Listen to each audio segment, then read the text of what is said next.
რუსი სამხედრო ექსპერტი აცხადებს, რომ ყაზახეთში ჩამოვარდნილი აზერბაიჯანის ავიახაზების თვითმფრინავი სარაკეტო საზენიტო მსგავსი სისტემით არის ჩამოგდებული. აზერბაიჯანის ავიახაზების თვითმფრინავი დედაქალაქ ბაქოდან ჩეჩნეთში, კერძოდ გროზნოს მიმართულებით მიფრინავდა. თვითმფრინავის საზენიტო რაკეტის მსგავსი რაღაცით არის დაზიანებული. სერიოზული მტკიცებულებების გარეშე რთულია სხვა რამე ვივარაუდოთ. თუმცა თვითმფრინავის უკანა მხარის ნაწილი სწორედ რაკეტის ფრაგმენტებით არის დაზიანებული. სავარაუდოდ პანცირით ან რაიმე სხვა სარაკეტო საზენიტო სისტემით, რომელიც მცირე ზომის რაკეტებით არის აღჭურვილი და არც თუ ისე დიდი ზომის საბრძოლო ქობინის გადატანა შეუძლია.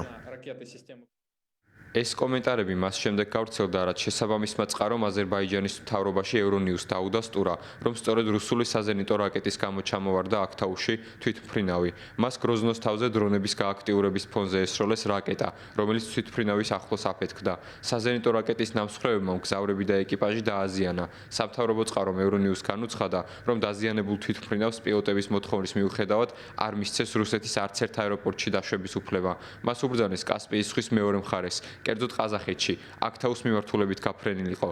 ხუთშაბათს მოსკოვმა ყოველას მოუწოდა მიმდინარე გამოძიების დასრულებამდე ვარაუდების გამოთქვისგან თავი შეეკავებინათ. თუ გამოძიების წინასწარი მონაცემები დადასტურდება, ეს ბოლო 10 წლებში რუსების მიერ თვითმფრინავის ჩამოგდების უკვე მეორე შემთხვევა იქნება. 2014 წელს რუსების მიერ მხარდაჭერილმა ძალებმა აღმოსავლეთ უკრაინის თავზე მალაიზიის ავიახაზების სამგზავრო თვითმფრინავი ჩამოაგდეს, რასაც ბორტზე მყოფი 298 მგზავრის სიცოცხლე ემსხვერპლა.